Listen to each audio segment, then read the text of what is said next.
एक में solar energy नाम की एक कंपनी है, उसने 700-800 बीघा जमीन खरीदी जिसमें 6000 से ज्यादा खेजड़ियां मौजूद। और उन्होंने जब जमीन खरीदते समय जिन लोगों से जमीन खरीदी उन जमीन के मालिकों से एक अंग्रेजी में लिखे हुए बॉन्ड पर दस्तखत करवाए। उसमें लिखा हुआ है, खेत मालिक ने लिखा है कि मैं मेरे खेत की जमीन इस कंपनी को बिना पेड़ों के सौंप रहा हूं, सारे पेड़ मैं काट कर जमीन साफ करके आपको दे रहा हूं। यह बात वहां लिखी हुई है। आश्चर्य की बात है सज्जनों, आंदोलन के दौरान मुक्तिधाम मुकाम के पवित्र प्रांगण में इस आम सभा में उपस्थित सभी धर्म प्रेमी, पर्यावरण प्रेमी सज्जनों, सर्वप्रथम मैं भगवान जम्बेश्वर के चरणों में वंदन करता हूं।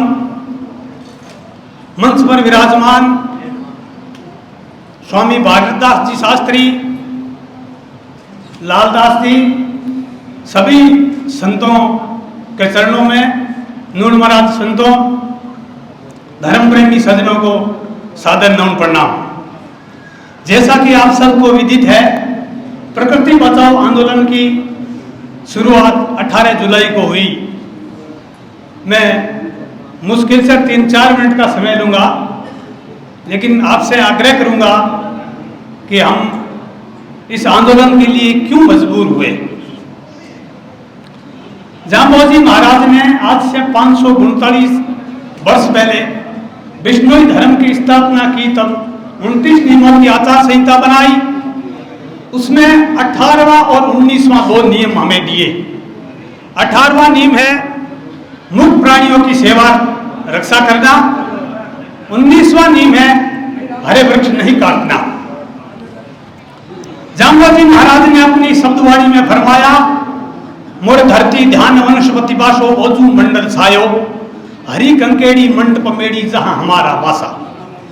गुरु महाराज ने 29 नियमों के दौरान जो हमें इसकी रक्षा की बात कही, उसके आधार पर बिलोजी महाराज ने कहा है, वृक्ष आदि स्थावर सब सृष्टि ब्रह्म रूप यह जान समष्टि, इनमें नाना जीव विराजे चेतन रूप सकल व पुसाजे। मतलब साक्षात ये प्रकृति है, ये जो पेड़ पौधे हैं वो परमात्मा का रूप है, हमें इनकी रक्षा करनी है। और ये बात भी लिखी है, बरजत मारे जीव तहां मर जाइए, जांडी हिरण सहार देख सिर दीजिए। ये बातें हमारे साहित्य में विद्वानों ने लिखी है। इन्हीं बातों को अंगीकार करते हुए बिश्नोई समाज के लोगों ने, जब राजस्थान रेगिस्तान था उस समय जांबोजी महाराज ने जो बातें बताई, उन पर चलकर हमारे समाज ने वृक्षों की रक्षा की, प्रकृति की रक्षा की। और विक्रम संवत 1661 में सबसे पहली बार जोधपुर के पास रामासड़ी गांव में कर्मा और गोरा नाम की 2 महिलाओं ने सबसे पहला बलिदान दिया था पेड़ों के लिए।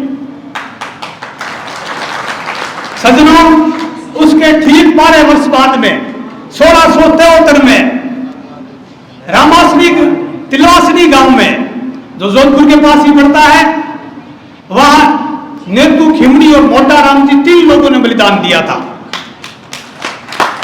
उसके 27 वर्ष बाद में विक्रम संवत 1700 में नागौर जिले के कोलास गांव में खेजड़ी को बचाने के लिए 20 वर्षीय युवक बूताराम जी हेचरा ने अपना बलिदान दिया था।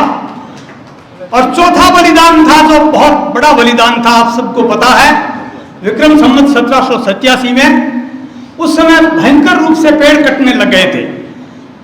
जैसी स्थिति आज हमारे सामने उपस्थित हुई है, वैसी स्थिति उस दिन थी।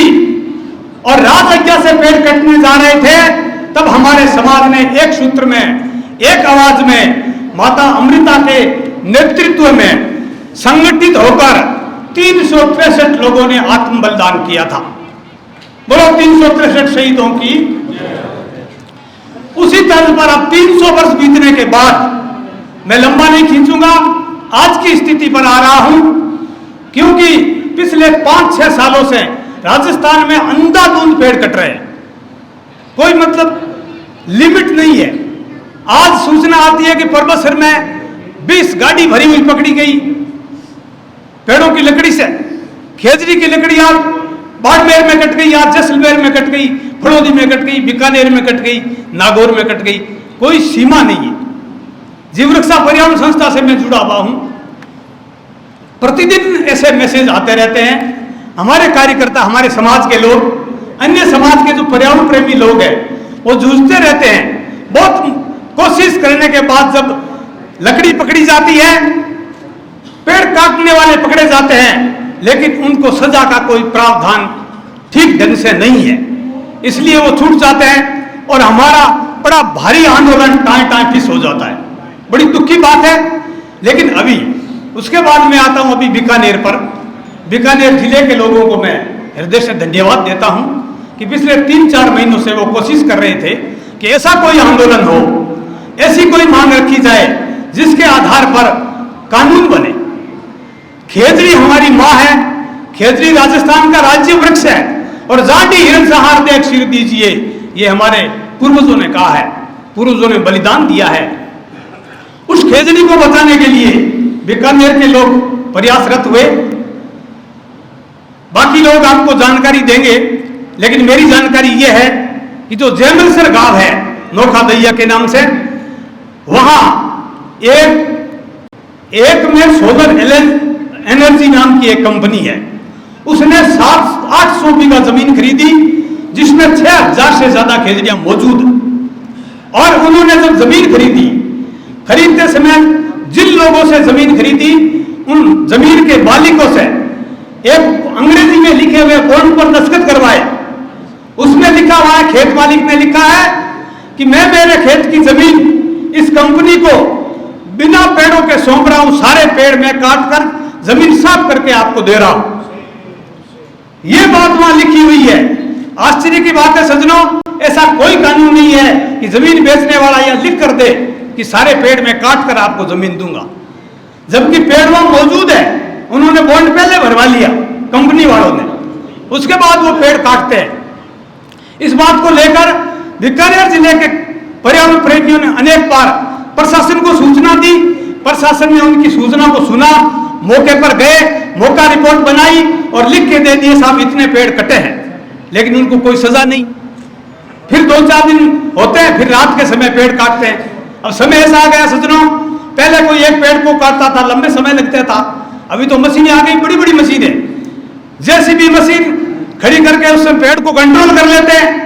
नीचे जनरेटर लगा हुआ आ रहा, वो लगा के और 5 मिनट में 200-300 साल पुराने पेड़ को ढेर कर देते हैं, टुकड़े टुकड़े करके ट्रॉली में डाल देते हैं। ये ऐसे लिए पीड़ा है हमारे समाज के लिए और पर्यावरण प्रेमियों के लिए। वो पेड़ों की हत्या, पेड़ एक जीवित प्राणी की तरह, जांबू जी ने जो बात कही है कि सजीव है, पेड़ सजीव है। पेड़ जो जमीन पर खड़ा है वो उगता है, बड़ा होता है, फल देता है, छाया देता है, सब कुछ देता है, वो भी एक प्राणी है। वो प्राणी है, जांबू जी ने कहा था, और उस प्राणी को इस धरती पर खड़ा रहने का अधिकार है। उस अधिकार के लिए हमारे राजस्थान में कोई कानून बना हुआ नहीं है। जो सामने पॉइंट लिखे हुए हैं उसमें 2 नंबर पॉइंट आप देखिए, राजस्थान में ट्री एक्ट बनाया जा रहा है। ट्री एक्ट का मतलब पेड़ों का अधिकार क्या है, जो जमीन पर पेड़ खड़ा है उसके अधिकार क्या है, उसकी कीमत क्या है। अगर उसको कोई छेड़छाड़ करता है, उसको अगर बिना मतलब काटता है या उसकी हत्या करता है, उसको क्या सजा होनी चाहिए, इस संबंध में कानून बनना चाहिए। वो कानून राजस्थान में बना हुआ नहीं है। वन अधिनियम बना हुआ है, वन्य संरक्षण अधिनियम बना हुआ है, काश्तकारी अधिनियम बना हुआ है, सब अलग अलग नियम है, अलग अलग पावर है लोगों के पास। वन विभाग के अधिकारियों के पास सारे वन को सुरक्षित करने के पावर भी नहीं है। तो लंबी बात नहीं कहते हुए मैं आपसे निवेदन करूंगा कि भारत में जो लोग पेड़ बचाने का काम करते हैं उसके अधीन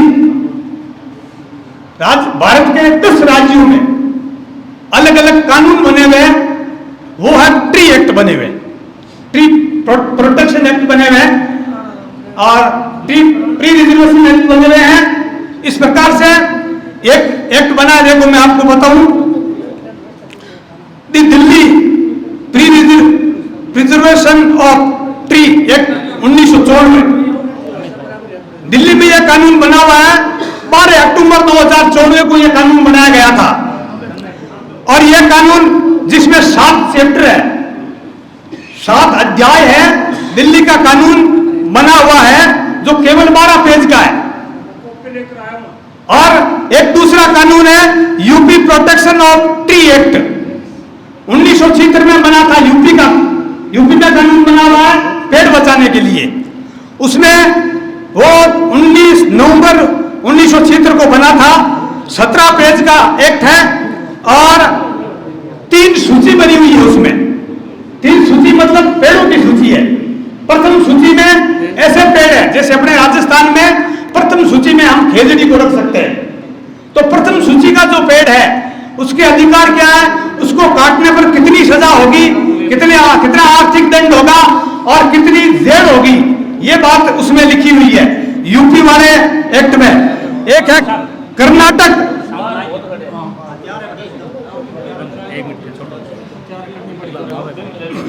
ट्री एक्ट बना हुआ है 1976 में।